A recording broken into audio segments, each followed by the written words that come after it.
The Secretary will then give House File 826 its third reading. House File number 826, a bill for an act relating to education, providing for safe and supportive schools. Is there any more discussion? Senator Benson. Thank you, Madam President. Members, at every turn, our request for parental notification was rebuffed because there was some legal language that served as an excuse. Our contention was that parents should be involved in bullying in every way because that is how it gets resolved. Parents love their children, and so I cannot understand why you would leave it to the discretion of the administration. Of course, you'll have all the legal explanations as soon as I sit down. Senator Hoffman spoke of the suicides in the Anoka-Hennepin School District, and I can tell you one that would have been resolved if parental notification had been the standard. Kathy Trosvik is a mom from Ham Lake. Her son Tom was bullied on the bus over and over and over. The mom didn't suspect anything because sometimes 12-year-olds are pretty good at keeping things to themselves. And then he came home and he killed himself. The kids had told him various ways that he could do that. And the adult who heard it didn't tell Tom's mom. Do you think for 1 minute, if she had known what was happening, she would have let her son get on that bus? She would have done everything in her power to protect her son. No one else is going to protect a child like a parent will.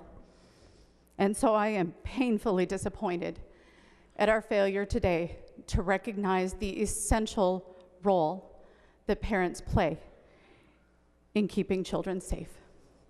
And I will be voting no on this bill. Senator Gazelka.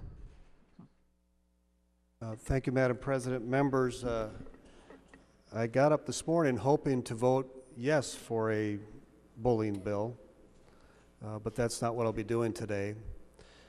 We had an opportunity with a bill that truly would have been bipartisan, the North Dakota model. It gave us local control. It kept families' values in place. It wasn't unfunded, and it was proven to work. But we decided not to go that way. The author, as he began, talked about, we began last year with a statewide conversation about bullying and making sure that kids were safe, any kids. And that conversation is why I'm voting no. The statewide conversation I heard was that we should not take away local control, and we are moving that direction. The statewide conversation was not to create a climate center telling us what is appropriate behavior and values for our kids. And we changed the name, but really we're heading that direction. In that statewide conversation, I heard that we should not prevent kids from knowing, or parents with kids knowing that they were being called a bully, and that parents should know what kind of remedial activities that child would have. We don't know. We didn't get that. This bill does not need to be divisive and controversial, and yet it is. It certainly is. We changed a few words, but we really didn't change the direction. So, Madam President, I'll be voting no, because I prefer to trust our school administrators, our school principals, our school teachers, our parents over this St. Paul bureaucratic bill that moves away from those that know best. Thank you. Senator Chamberlain. Thank you, Madam President. We do agree on something. Bullying is a bad thing. I endured that for several years as a child myself. No fun, we all understand that. You know, we had a common sense bill, 2411, never given a hearing. Tested, proven, North Dakota, never given a hearing. As we were excluded from the negotiations on House File 826. You know, I'm imperfect. We're all imperfect. Those kids who bullied me and had to fight with, they weren't perfect. And it goes without saying we're all a little bit different too. But those differences make us unique. I personally embrace those imperfections and that uniqueness. That's what makes us human, right? There are a lot of problems with this bill, not the least of which is trust. In this bill, it is implicit, Madam President, that you don't trust parents, educators, or schools. Why else have such a far-reaching, bureaucratic bill? A lot of chatter out here about gag orders and bureaucracies and local control from the opposition party. This entire bill is a gag order. The introduction. Nobody can define socially appropriate behavior. The definition includes defamatory language and emotional distress. It's far too broad. Parental notification? Nope. Data process to protect private data? Nope. Nobody knows what remedial training is. Local control? Nope. Cost? Who knows? When Senator Dibble first came before our committee, he huffed and puffed and said, who cares about cost? Well, yeah, I mean, safety is more important than cost. But the greatest problem with this bill, members, the biggest problem and the greatest danger is our arrogance.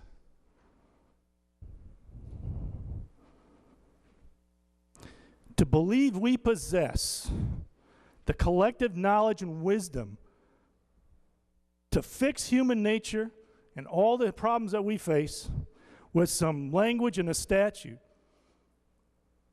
is beyond my belief. Here's a little story that might help illustrate where this state is going once you push that green button. A grandmother was telling me about two 10-year-olds. One was her granddaughter. Another girl was her best friend. The one girl got new shoes. So the girl asked the other girl, what do you think of my shoes?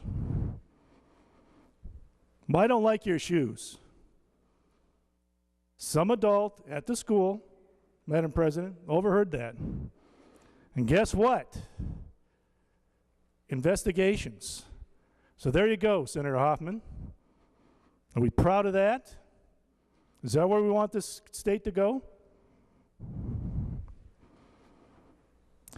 So House File 826 is not just a bad law or policy. MNsure is a bad law. We got bad tax policy. It's just not something you can live with. These are our children. These are children. They're not programmable machines. But you're certainly treating them like that in this bill. So I go back to shoes and trust. Shoes and trust. I trust that the teachers, the parents in that community are protecting their children in that school. But apparently, as others have said, one size will fit all. You know, it's an emotional issue. As many of you know, and we've sat through committee hearings, I can be a little emotional. I'm not as calm as some other folks. I sometimes regret that. But I'm past the emotion. It's been months of this, all through the summer working on things and debate. I've gotten to the point where I acknowledge that this thing's going to pass.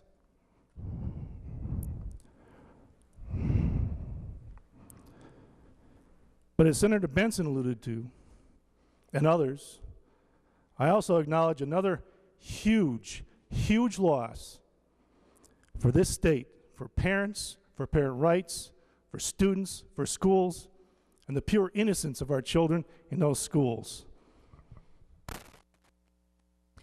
Senator Peterson. Thank you, Madam Chair and members. Each of us, I think, has things that are unique about our Senate district. For me, as you heard Senator Rosen talk about how many schools she has in her district, members, I have one. I have one school district generally that represents 9 communities. We got over 10,000, nearly 10,000 kids and about 2,000 employees in that district. And members, what this bill does is raise their fixed cost. Please don't leave here believing anything else. Today, if this bill passes, you are going to raise the cost of education in your district. Not by just a little bit, by quite a bit. Members, those fixed costs, if you think about what they are in your own personal life, they're your mortgage, they're your heat bill and your electric bill and your telephone bill. Those are the fixed costs that you're increasing for each of your school districts with a green vote on this bill. And you may not understand what that means, but what it means is that if you raise the fixed costs for doing business and running a school district in your hometown or your Senate district, you're creating less money that's available for those variable costs in that school district. So you might be wondering what some of those are. You can do your own search. Don't take my word for it. In 30 seconds, you can find out some of the variable costs for your school district. Members, it's the food service. Madam President, we have senators on this floor that want to provide funding for breakfast in our school district. Members, that's a variable expense. Members, we have people on this floor that want to provide more funding for instructional staff. In fact, just a few days ago, I had a visit from over a dozen teachers from my school district that don't think they're getting enough training. They're not getting enough staff time. They're not getting a chance to give input and paid time to be a better teacher in their school district. Members, that's a variable expense that you're going to take away, potentially, by passing this bill and taking away the flexibility of a school board to provide what they need for your communities, for their teachers and for those students, and for what parents expect. Other variable expenses are student support services. I know if you vote yes for this bill, you would rather see a full-time person working on this single issue than having an additional school counselor, potentially. An additional elementary kindergarten teacher. Because you're going to have a staff member that is filling this position. And I understand you may think that's a priority. But members, that's not for you to decide. That's for your school board to decide who they ought to be hiring and what needs they ought to be meeting in your hometowns. And finally, members, instructional material. You know, we hear oftentimes how classrooms are using textbooks that are 7, 8, 9, 10 years old. Members, instructional materials are variable expenses, and you're choosing to get involved with a local decision by passing this bill and taking money away from a school board. I can assure you many times are parents that have much more right, much stronger opinion, and a much more well-educated opinion on what that money ought to be spent on.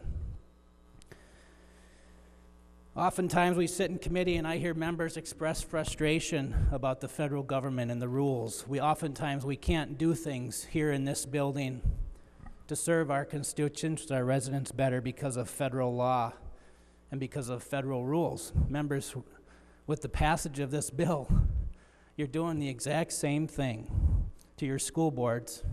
I'm willing to bet we're going to have school board members talking about the senators in this chamber just like we talk about our federally elected officials and the way they handcuff and our ability to make decisions. You're doing the same thing that the federal government does to the state of Minnesota, and you're doing it to your school boards. People that you ought to be working with. Just a few weeks ago, we watched on this floor, well, nearly every member of this body voted to give the school boards more freedom, more local control, the ability to raise almost $200 more per student in a levy. Just a few weeks ago, a few Senate sessions ago, you trusted our school board members. You gave them local control to raise that levy without a vote, a public referendum. You trusted those school board members to raise it over $200 per student, and now you don't even trust them to put together a bullying policy. Members, that's hypocritical. It's not right. Members, you heard over and over, I'm of the opinion the school district in my Senate district is very important, and I'm grateful to Senator Uyghur, because I'll tell you, as I served in the minority, I think Senator Uyghur's given me a hearing on every single issue that I asked him for.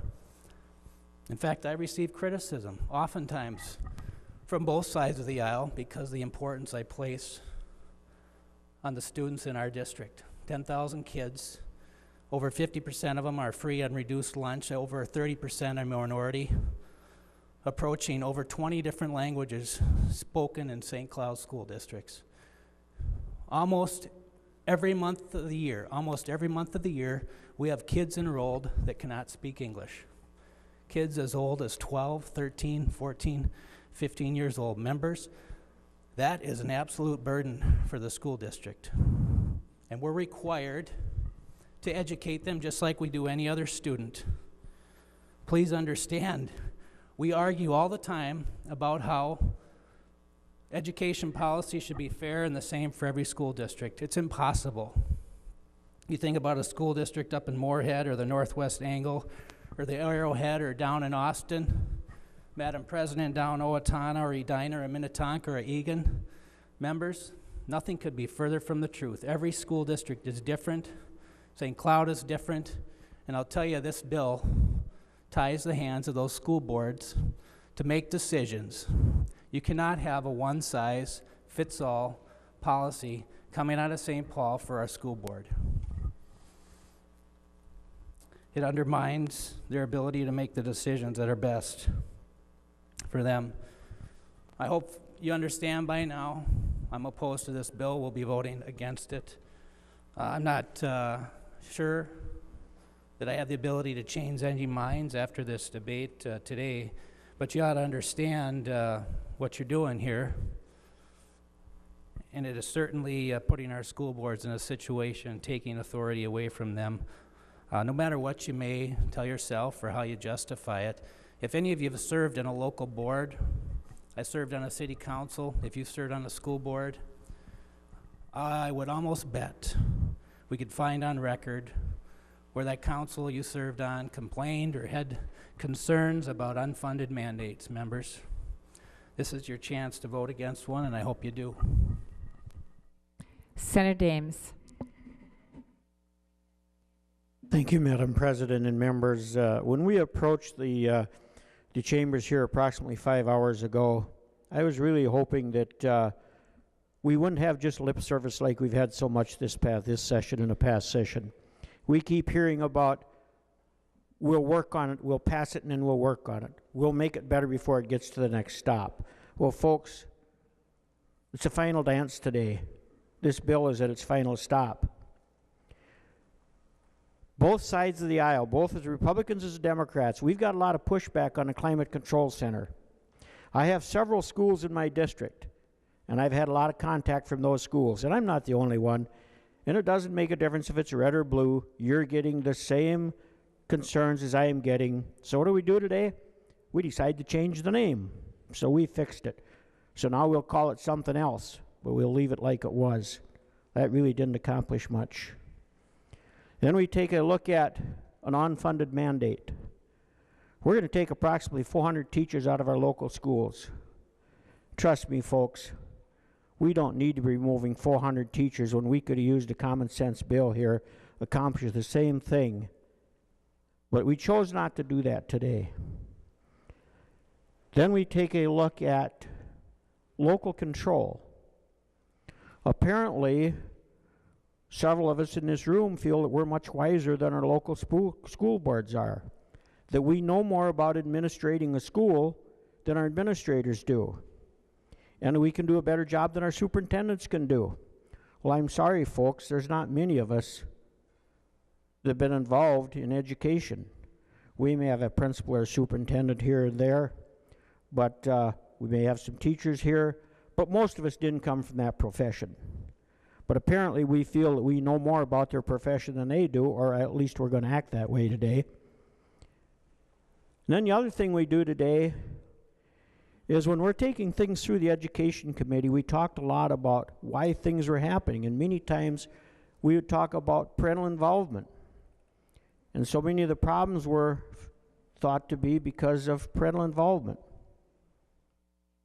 Now, if you're going to have parental involvement, wouldn't it make sense that you would guarantee the parents to have the right and the privilege to know if their son or daughter was being bullied or had bullied?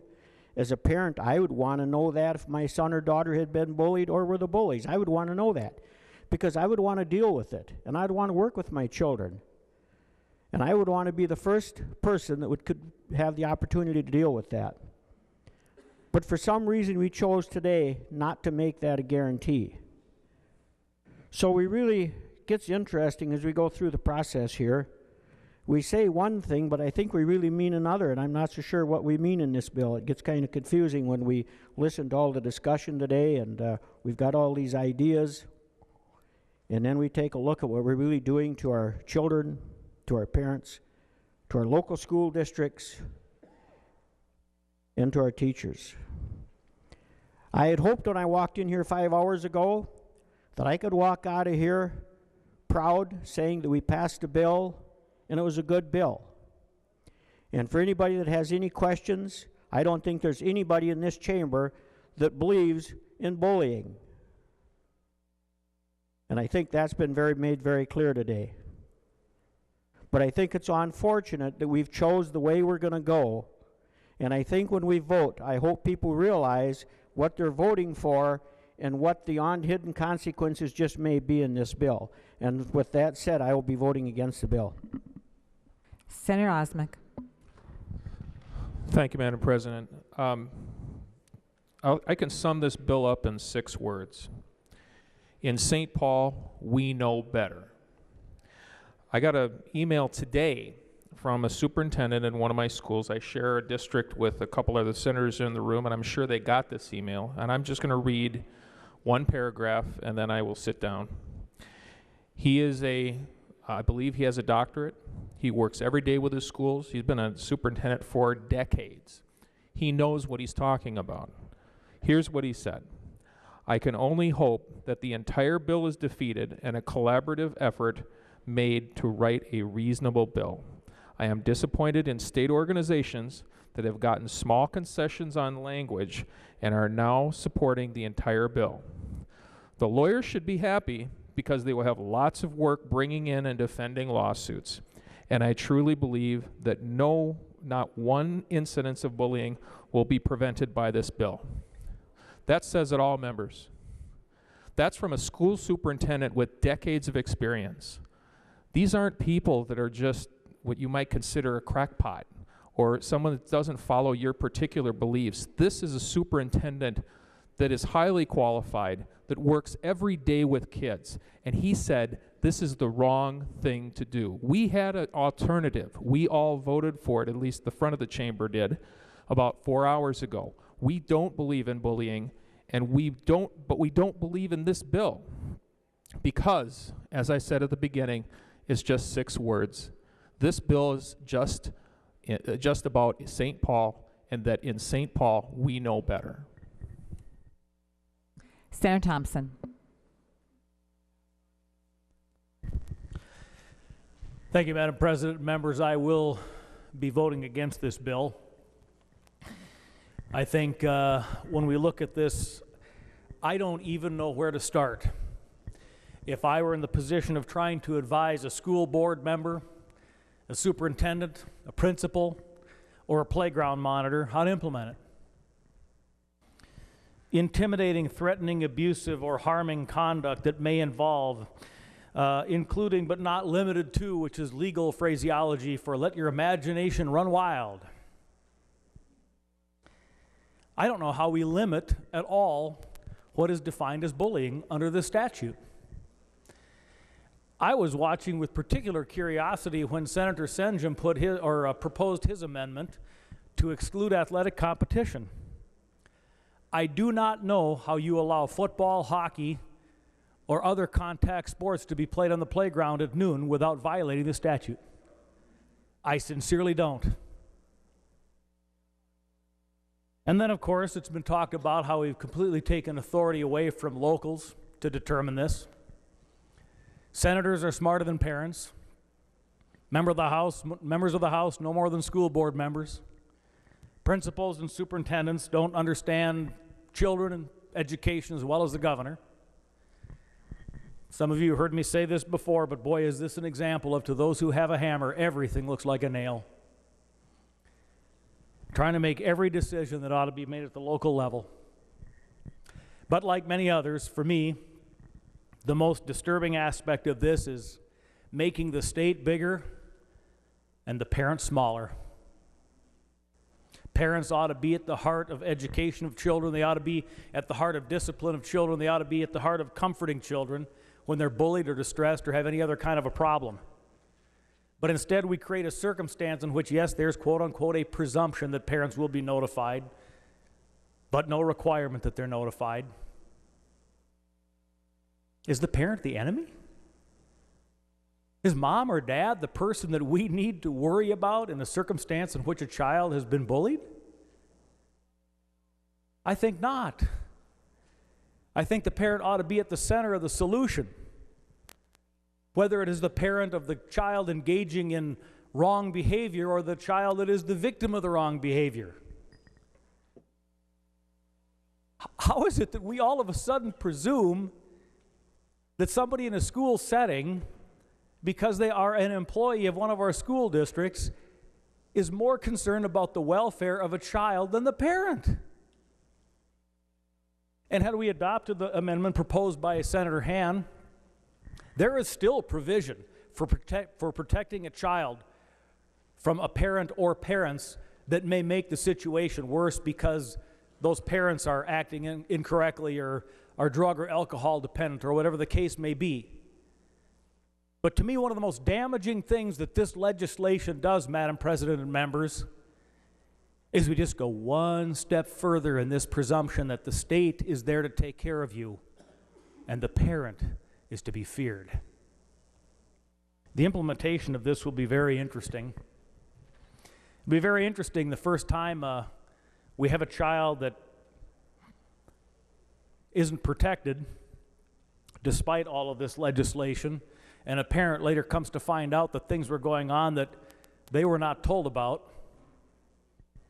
Probably makes some work for lawyers, but I don't think it's very good policy. It's a sad day. All we need to do is allow school boards, parents, teachers, principals, superintendents, many of whom I know and have met and talked to, dedicated people who are concerned about the welfare of children, let them run their schools.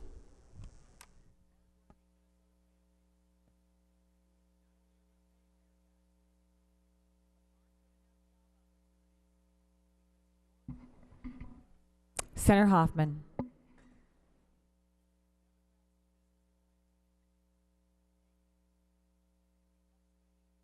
Thank you, Madam President. Members, I believe if laws like the Safe Support Act were enacted before and during my time on the Anoka-Hennepin School Board as its vice chair, that the ultimate tragedies that we had to deal with could have possibly been avoided. And we wouldn't have to sit here today and say, Tammy, Justin, we're sorry. We can't go back. But what I'm asking you is this, that not one more tear should be shed over the loss of a child who's been tormented without safety nets in place. No more tears now, members. Madam President, it's time to take action. As you're aware, the Anoka-Hennepin School District went through the very difficult period in lawsuit regarding the tragic consequences occurred, Madam President. As a result, the court-ordered action program came in, and now it is known as a national model. Madam President, I said earlier, our superintendent and our lead lawyer actually vetted this bill. And at the very beginning, when the first bill was adopted, the first engrossment, there were lots of things that needed to change. And by the time this bill hit the floor today, not only did Superintendent Denny Carlson say this district can get behind it, but also the lead attorney who sat through hours and hours with federal attorneys vetting what's going on said, this is right. This is what needs to be done today. Learning that a child sat for 2 years alone in the cafeteria while not wanting to go to school, being tormented because of how she walked, affected a parent, a person who's on the school board, me. Those things need to stop. I think it's time that we know no program will guarantee specific results, but this is a right step in the right direction. This is what we need to do now. Madam President, members, please support this bill. Senator Kent. Thank you, Madam President. It's been a long day. I'm going to try to be brief. This is an issue that has been very important to me since the very beginning of my involvement with it at the beginning of last session. I am also a parent. I'm a mom of a 13-year-old in 7th grade, so I live through these issues every single day. I was also the president of the PTA in the elementary school, so I lived with these issues and questions all the time and regularly. I watched incredibly dedicated and well-meaning professionals struggle with these issues and these challenges because they didn't have the guidelines and the resources and the tools that they need. They spent a lot of time, spun a lot of wheels, and struggled because they didn't have the guidelines. And that costs money too. I think it's important that we realize that a lot of time and energy is being spent throughout our school districts because there have not been the guidelines and the tools that the schools need in order to effectively deal with this very important issue that affects children every single day. And in the process of watching these families, one of the things that I would see is that the parents were not being notified. And we've had a lot of discussion today about the balance between state mandates and local control. Well, when it comes to the issue of parental notification, this is one that I took incredibly personally and to heart because I've seen it firsthand and personally. This is a place where we did make a state mandate. We said local policies have to presume parental notification. That has not existed until this bill would be in force. So until now, if a school district or an administrator or a teacher wanted to avoid having a tough conversation, they had that excuse. And now they won't.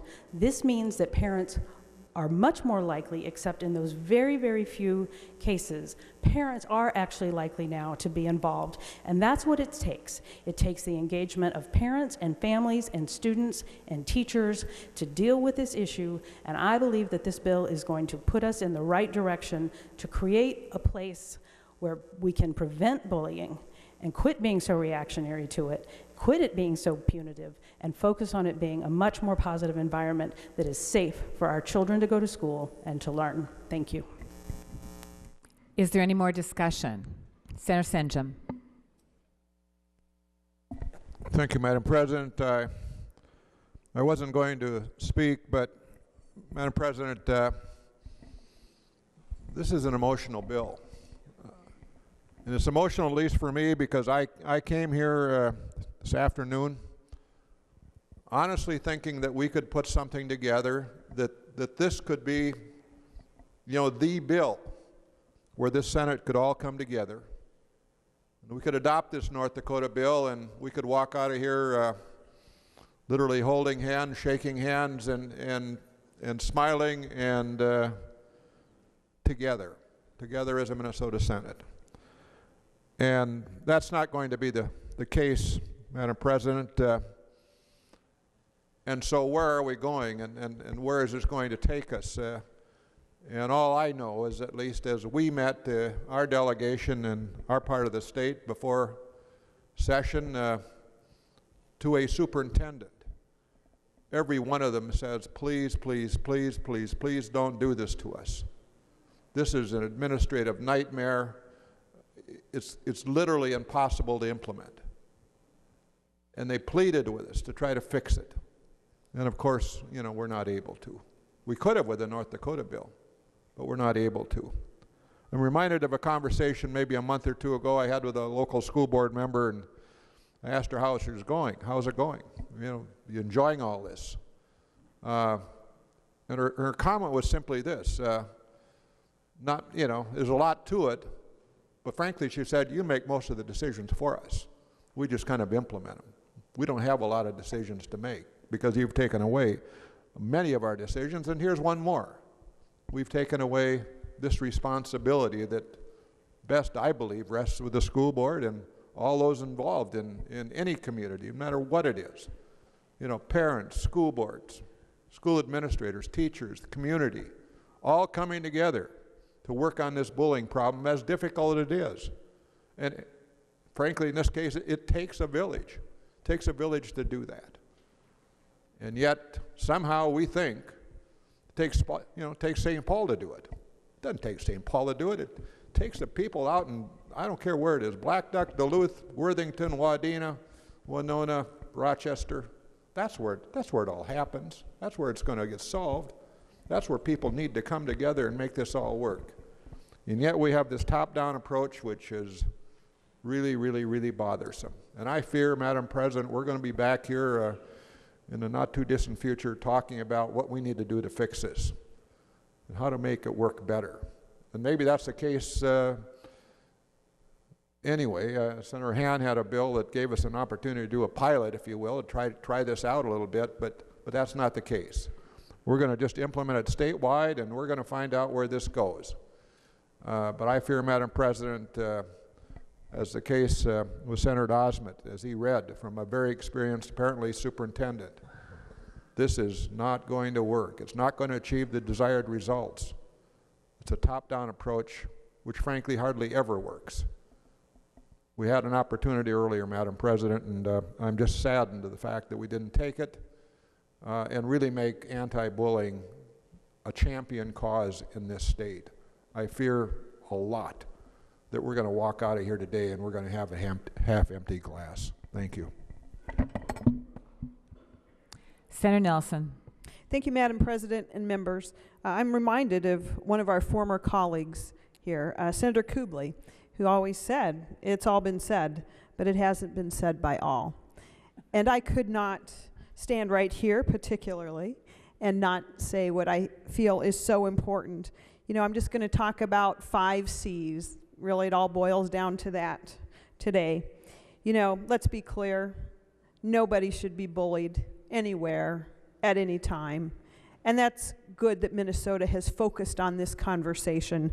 And no, we will not stand for any type of bullying. But the real question is, as one of the former superintendents said, the question is, what's the best way to get there? How do we get there? And that brings me to the second C, and that's about control.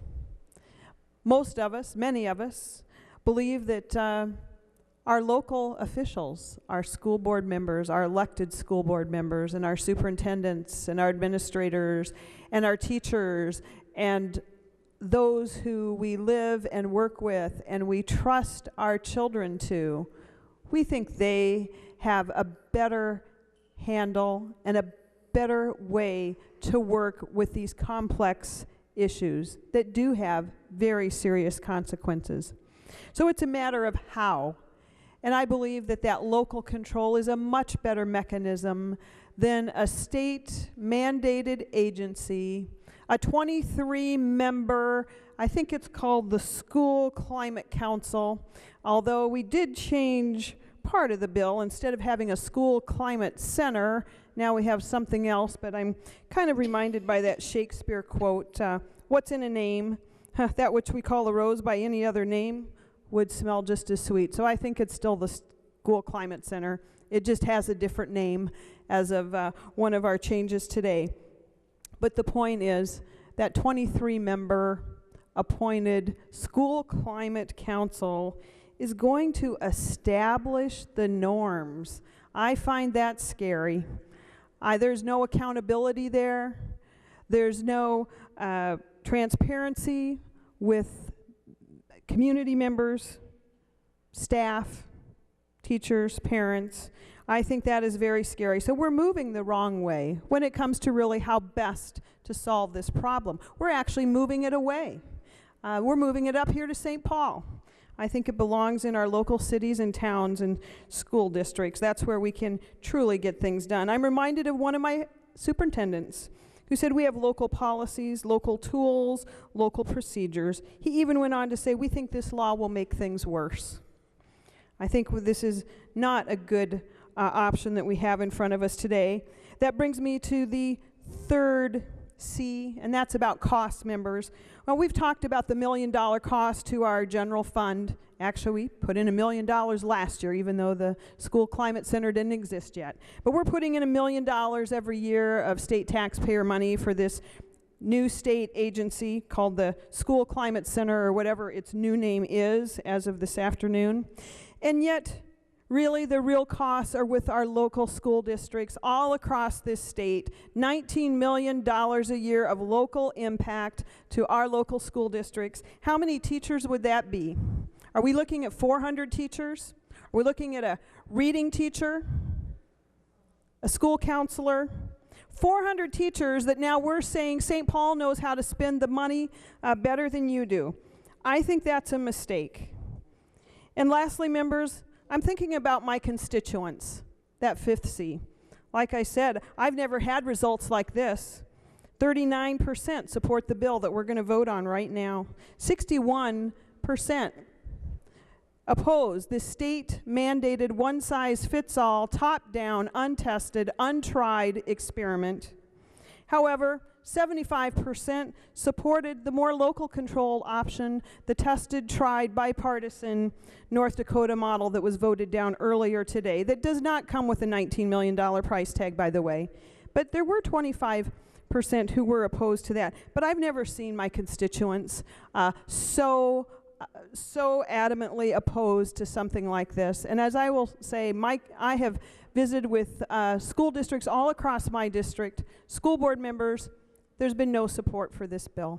So I would encourage members to, let's add a fifth or a sixth C, and let's think about your conscience and clarity here. Let's think about, we know what fuzzy language looks like, and I'll tell you, 826 has a lot of fuzzy language in it. So let's do what legislators should do, and let's vote this down. Let's come back and try and get a policy that's actually going to work for all of our kids and for all of our districts, and not be this heavy-handed top-down approach.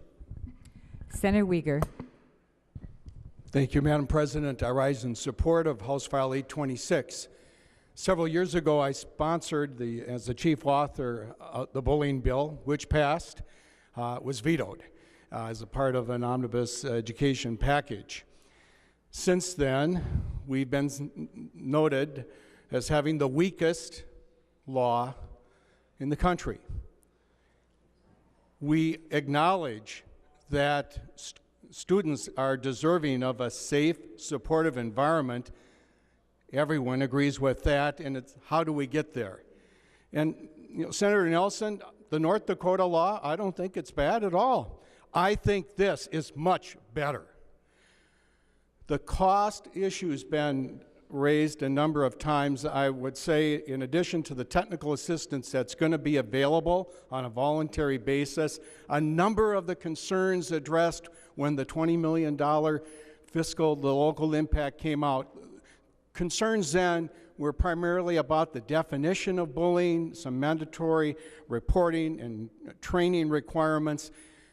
The author, Senator Dibble, and many others, Senator Clausen, they've been working to get a much improved bill. And members, many school board members support this. Many rural superintendents have been in my office over the past week. Maybe they're telling me a different story than what you're hearing. I have heard we can work with this. And the language, if they already have a good policy, perhaps nothing needs to change. This has some basic expectations about a safe and supportive school environment. And that trumps any concern you should have about costs. Thousands of kids in Minnesota go to school in fear. Take a look at the letters from pediatricians, from social workers, from the PTA. Did you see the, yes, I'm concerned as a parent too about notification. In some cases, there's a problem where the parent may have contributed to the issue where they have to go somewhere else. But the parent teachers organization, they have said this is going to make a difference. They conclude, House File 826, this will be a strong catalyst for change.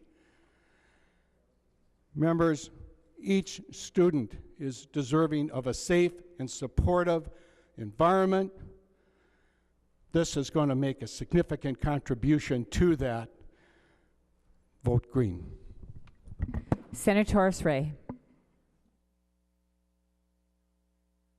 Thank you, Madam President, for the opportunity to speak in support of House File 826.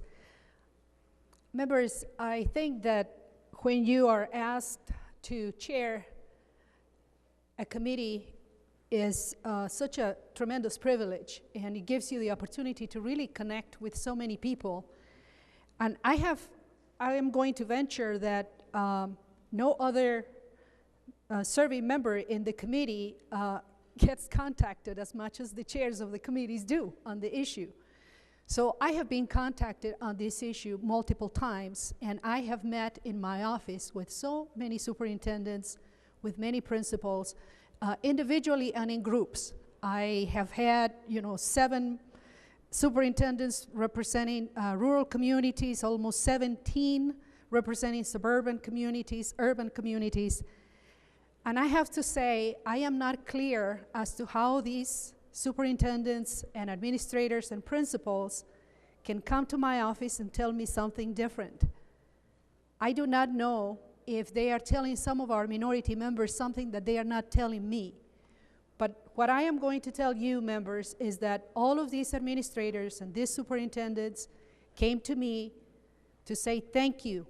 Thank you for fixing this language, for taking the time, for traveling around and talking to us, because this bill really has strong provisions and very important changes that were important for implementation for our districts.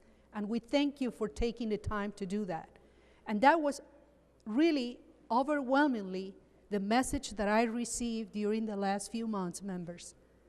I cannot, tell you in all honesty if they were lying to me or they were lying to you. But I'm just telling you that they came to my office to say thank you, time after time. So I want to say thank you, Senator Dibble, for giving me the opportunity to work in this bill. And thank you, Senator Clausen, for taking the tremendous amount of time that you've taken to fix this bill, to put it in a form that it can be implemented in a meaningful way. This was the most moving experience I had in committee in my 8 years in the Senate. I want to say thank you to Ms. Ann Geddes. I don't know if you're here, but every time I see you, I want to cry. And I will never forget Jeremiah. I will never forget him. I will never forget that you say in committee that he died when he was 21 years old. And he took his life because he didn't want to be part of a world that was so cruel. I think we're taking a step that is incredibly important, and thanks to you, we're taking action today. We are going to take action. Some of us are. And we hope that we can create a world that is better for most of our kids. This language is not perfect, but I think we are creating a world that is less cruel so that we don't have to talk about a Jeremiah story in the future. Thank you, Ann. Is there any more discussion? Senator Han. Thank you, Madam President. I fear we're going to do a bad thing here today. I pray God we don't, but I fear we may. And I just want to remind members and people who may be watching this that we were here on this floor about a year ago, and there was a bill with the same number that went through the House, was passed on a party line vote, came over to this body. We actually were debating it on one of the last days of session, and we were told at that time that that was a good bill. That bill was a good bill, and we needed to pass that bill. That bill did not need any amendments, any changes. It was a good bill, and we should pass it, and we needed to pass it, and we had to pass it then, and if we didn't, dire things would occur in this state. And we didn't pass that bill. It got tabled and laid over for a while, and over the course of that time, since that time, I've had the opportunity to go around the state and talk to a lot of school districts, a lot of school board members, a lot of school administrators, superintendents, and I've asked them, tell me about bullying in your school district. And they'll say, yes, it happens. And yes, we have problems with behavior, but we have a policy, we have a plan, we work with our families, our parents, and we think we're doing a pretty good job. We haven't eliminated it, but we think we're doing a pretty good job, and we're working together with the families that send their kids to our school. And when I ask them, well, this bill that's been proposed, what do you think?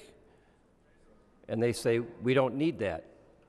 And I would just say there's been comments that from the other members of this body that talked about meeting superintendents, others saying, we can work with this bill. We can adapt to this bill, and I'm sure they can. We have very talented people who work in school districts. But that's a much, much different statement than saying, we need this to be successful. And I've not heard that.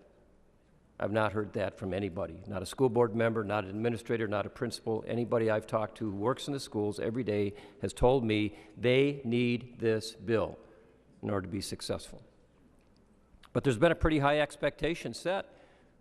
I've talked to a lot of proponents, young people and others who've come to my office and talked about how this bill is needed, and it, I guess, is presumed to solve this problem, that we won't have bullying after that. And we all know that's not true, and people on both sides of the aisle have talked about that today, and they've acknowledged it's not going to happen, that there still will be instances of bad behavior. There still will be, unfortunately, cases where kids get bullied.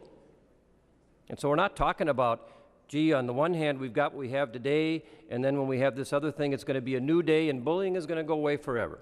If people think that, that's just not true. And I don't think anybody in this body would suggest that that would be true. So what are we talking about here? And I think there's three things that we are talking about. And one of them is, and maybe the most important, is trust. And I really believe that this bill is going to change school districts, school governance in this state forever. And that's not a good thing. We elect local school board members. I was one of them. I know Senator Uyghur was one of them. I know there's probably others in this room who have been members of school boards. And the same people who elect school board members elect us. And the one thing that school board members are charged to do is administer their schools, to set policies, to govern the curriculum and the behavior of the students, of the parents that live in that district. That's their one charge. And I guess with this bill, what we're saying is, can't trust them. They can't do it. They can't do it well. They're not doing it well. They need to have something else that only we can supply them in conjunction with the Department of Education and the Commissioner. Can't trust the superintendents. Can't trust the principals, the administrators. They must not have the same care that we have for protecting the kids in the schools. And I would just say that that is at least disrespectful of those schools, the school board members, the administrators, and frankly, the voters who live in those districts. When we tell them, the people that you elect to do this job, they can't do it, and only we can do that. And that's not right. But this bill is also controversial, and that's the second point I think that's come out of this. And it's been said before that a lot of people who've talked about this bill have described it as the controversial anti-bullying bill. And anti-bullying shouldn't be controversial. And I think it's been very clearly said here many times, there's nobody who countenances bullying or bad behavior by students in schools, and we all want to do a better job making sure that that doesn't happen in the future. Nobody's for bullying. But it's controversial. It's controversial because it has provisions in the bill that are very broad-reaching. Sometimes they're not very well defined, have been described as vague. And we're being asked to pass a bill that is going to require school districts to adopt a policy, a model policy that hasn't even been written yet. We don't even know what it is, but they're going to be required under this law to adopt it. And I know the language says they don't have to, but they have to adopt a policy that's consistent with that model policy. And I know, and many of you know too, that there'll be many school districts, probably many rural districts, smaller districts, districts that may not have a whole lot of extra resources when it comes time to try to develop a policy. They're probably not going to take the time, the effort, and the cost to try to develop something and hope it's in compliance with what the commissioner thinks it ought to be. And they're going to adopt whatever that model policy is that the state is going to write. And so we are turning over to the State Department of Education and the commissioner governance of student behavior in the schools because we don't think our school board members are smart enough, wise enough, or competent enough to do it on their own. And that's not a good thing. And it really raises the question, if we can't trust those school board members to do this, how can we trust them to manage the hundreds of millions of dollars we give them every year to spend? How can we do that? Maybe we ought to just close down the whole school district, independent school district thing and just say it's what it is. It's a fiction. We don't want to do that anymore. We want to govern them all here and get the Commissioner of Education to write all the policies and govern them and hold people accountable, and we want to have that top-down governance. Why don't we do that? And I believe that that's what Democrats want. They talk about local control, but you read the bill. Read the things that are being asked for. Read the implication, the assumption that we can't trust local school boards and school districts to manage this without this directive policy. And I've heard people say, well, it's just a guideline. It's just a guideline. No, a guideline is what we currently have in law that says every school district must have a policy that forbids bullying in all forms, in all cases, to anyone. Can't get any more broad than that. You can't get any more of a guideline. And to my knowledge, every school district in the state has such a policy. Many of them are the School Board Association model policies, and they all implement them, and they all are working on them. And my experience in talking to them, they all think they're doing a pretty good job and don't need this to make it better. And I think, too, as we look at this, and I've had proponents come and describe things that should be covered under this bill that are also troubling. I've had people tell me, young people, students, that the fact that I have argued against this bill is, in fact, bullying, that I'm doing that. And I know the proponents will say, well, that's not what bullying is, and we would all agree with that. But if that's what students believe, are we opening the door for all kinds of things that used to be managed by local schools to become subject to bullying and the very rigorous, demanding, intrusive sorts of remedies that this bill is going to require? And I think maybe the last thing I'll say about this, or the last point I would make, has to do with partisanship. And as I said, the bill was passed last year in the other body on a partisan vote, and I don't know how this bill is going to be acted on today. I suspect it'll pass. I suspect it will be partisan.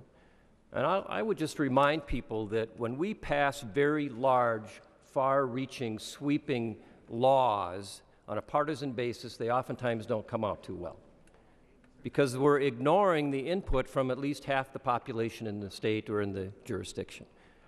We passed a very large tax bill last year on a partisan basis that had a new office building in it and a lot of taxes that later on people, even the people who passed it, began to say, oh, that was a mistake. We shouldn't have done that. We shouldn't have put those business-to-business taxes, and we got to undo that. And we've spent this year undoing some of those things. And what about MNsure and Obamacare, also passed on a party-line basis and without any input from the minority party, we're all saying, well, we don't need any of that. You guys just go away, be quiet. We've got it, we'll handle it. And we do that, and we find out now, well, there's a lot of problems here. It's not working so well, and we're trying to do some fixes, and we've got to make that work. And now it looks like we're going to do that again. That we're going to change the nature of school districts forever in this state. We're going to send the message to people in our communities that that they can't be trusted with the management of their schools. They have to rely on a bureaucracy, an unelected bureaucracy at the state level to do it, and the judgment of this body, and that's not a good thing. I know as a school board member that changing school policies can be challenging and can sometimes be difficult, and you have to go through a lot of meetings and get input from the community, and that can be a pretty demanding process. But as difficult as that may be, changing a state law is infinitely much more difficult. And so if we get this wrong, it's not going to be easy to change. Once you get this thing going down the road, it's not going to be easy to put that toothpaste back in the tube. So I think we should just, I hope, think about this. And as I think Senator Osmick and others have pointed out, that superintendents across the state have said, please, don't do this. Trust us. Trust us to do the right thing. Trust us. You've elected us to manage the schools. You've elected us school board members. Trust us to do it the right way. Trust us to care for the children in our charge, that we're going to do our best. And that's not to say that we're going to get it right every time or that we won't make mistakes, but trust us. Let us work with you in a close, collaborative way. Let us adopt policies that are flexible.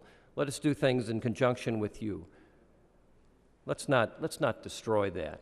Let's not say that that no longer has a place in our schools. Let's not suggest that the only people that know how to deal with bullying and the only people who really care is one political party in St. Paul, and force down a policy through the Department of Education that, as we said, we don't even know what it looks like today, but people are going to be required to implement it. Let's not do that, members. I urge you to vote no. Senator Goodwin. Thank you, Madam President. And I heard this last speaker say that the schools don't support this legislation. Well, I got to tell you, I had 6 school districts, and teachers from all of those school districts told me how much they support this bill. School counselors told me from those school districts how much they support this bill. School social workers, psychologists, they all support this bill. And they're the ones that work directly with the children. And even though they're in school districts that have a bullying policy, they know they need something stronger. They need something behind that policy. And they think that that's state law. So maybe the superintendents don't support it. I support my superintendents, but this isn't gonna be a problem for them. I was on a school board. This wouldn't be a problem for me to work with my school board members and to get a stronger policy that, based on this bill than what we had. I think the important thing here is that nurses and pediatricians and all kinds of medical people support this. They know what happens to kids that are bullied. I worked in children's mental health for 4 years. I know what not only happened to the kids that were bullied, but the kids that did the bullying. They were sick. We've all grown, as we've grown up, and if they're not stopped, the bullies become bullies in the workplace. And we've all probably worked at a place where we had those. I think this is all about respect. It's really about respect. And as long as the schools are teaching the kids to respect each other and what isn't to respect, and this bill will help. It will help statewide. And we had a boy that went home one morning from 9th grade and was hung himself in the garage, and his mother found him when she came home. And we don't need that. We don't need to hear about those deaths. We don't need to hear about the shootings by kids that were bullied. We don't need to hear about kids just having a psychotic break because they can't take it anymore. We don't need to hear about the kids that are cutting themselves. We can't prevent all that, but we certainly can have a much stronger message of respect in our schools than what we have now, respect for each other. And I think this bill will help that. So please support it. Is there any more discussion? Then Senator Dibble. Thank you, Madam President. Madam President, members, I will not be long, I promise. My members threaten to vote the other way if I speak for longer than 5 minutes, so I will be brief, I promise, because you've heard from me a lot on this bill through many, many committee hearings and and also on the floor here. I just want to say that I don't recognize the bill that's being described by folks who don't intend to vote for it. I wouldn't vote for that bill myself. That's not the bill that's in front of us. All of the concern and all of the heartache around some of the characterizations, the expense. Senator Uyghur talked about some of the expense drivers that were in an earlier version of the bill, which, by the way, I never accepted the full costs that were developed. But to the extent that there were costs, we worked very, very hard to bring some of those cost drivers very, very far down. The idea that somehow we know best in St. Paul, and this is a top-down mandate, and no one who runs schools is supporting this. Members, this bill was written by literally hundreds and hundreds of people around the state who engaged in this effort to talk about what works and what doesn't and what the reality of their lives is. Members and folks who are observing this process, a lot has been said about this bill, and it can be said a dozen, 100 times. It doesn't make those assertions any more true. It just doesn't.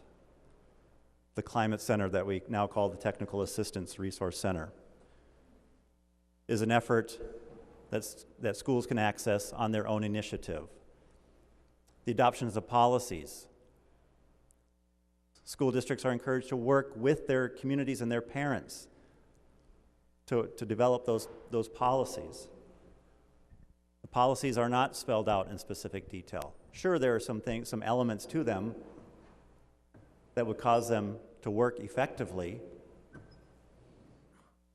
because we worked with school districts and principals and administrators and students and teachers and parents to talk about what's working and what's not working right now.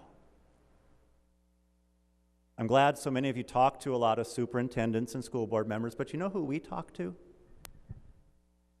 I didn't hear anyone talk about sitting down with literally dozens of kids, numerous occasions, hundreds of kids over the course of several years, and their parents, and their teachers, and their counselors, and their social workers. In school districts where superintendents and others were telling us, oh, we're doing this just great. And I'm sure that superintendents are striving to do well by their kids, and principals are striving to do well by their kids, but something's not working. And it shouldn't matter where a kid lives in order for them to be safe when they go to school. The research doesn't lie. Our own University of Minnesota shows that it occurs in far too many kids' lives. The kids tell us themselves. They came forward. These incredibly courageous kids came to the state capitol numerous times. Some of them are up in the gallery with us today to talk about the pain and the isolation and the marginalization and the fear and how alone they felt. Imagine that in a Senate hearing room, sitting at those big oak tables, all the senators looking down the long table at you. You're a kid, and you're speaking about the reality of theirs. That's how this bill was written, and that's what this bill is responsive to. And it's not some sort of fiction. It's driven by the practices and the experience of where things are going on today that are very successful. My own school district, St. Paul, Noka-Hennepin, many others. This is a good bill. It provides for that balance of local initiative and control, provides for some elements of policies and practices so things are well communicated, they're recognized when they're seen, there's some training, some resources, so people have tools to respond in an appropriate fashion. Just some good practices, some components that outline some good practices. The particulars are left to school districts to determine for themselves in conversation with the professionals and the parents. And then if schools want to take another step and engage in some other activities around prevention, making sure that all kids who walk in those doors, no matter their difference, are welcome, they can do that. on their own initiative, and if they want, they can reach out to some folks who are looking at best practices and research. And by the way, that center is guided by the work of a council. And who's on the council? Members of our community, people who are running our schools, the students themselves. This is not about St. Paul and bureaucracy. This is about a larger, wider engagement in addressing something that simply has not been addressed well in far too many places in Minnesota, where people aspire to do well by our kids. And they're asking us for a foundation and policy and some help to do that. Like I said, I do not recognize this bill that the opponents describe. I would not vote for that bill, but I would vote for the bill that's in front of us, because I think it's the first step that's been long awaited, and it's been asked of us and demanded of us by those young people that we represent. And we have turned a cold shoulder to them for far too long. Think of my good friend Jake, who's with us, who had to change schools because they wouldn't respond to his concerns. Time and again, Elise Coffin, who came and spoke to us about her experience, she also had to move across town and change schools. Nabil, young Muslim man who was harassed for his faith tradition and his cultural background. Alexa, who was told by one of her administrators, sometimes the best course of action is to do nothing.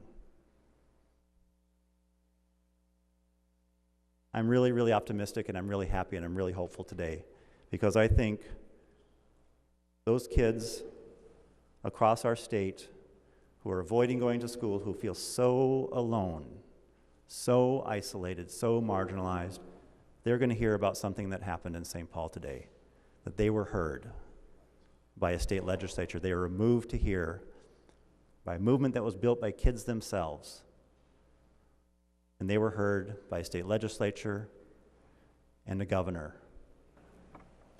who wanted to reach out to them and their parents and the schools and the school districts to try to step down a more positive path for them. So members, please vote green. Please listen to the young people. And please know that this is a good bill. It's been through a lot of work, and it's going to be implemented very effectively. And it's going to be a great step forward for young people. So thank you very much, members. The Secretary will take the roll on House File 826.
Senate is under call.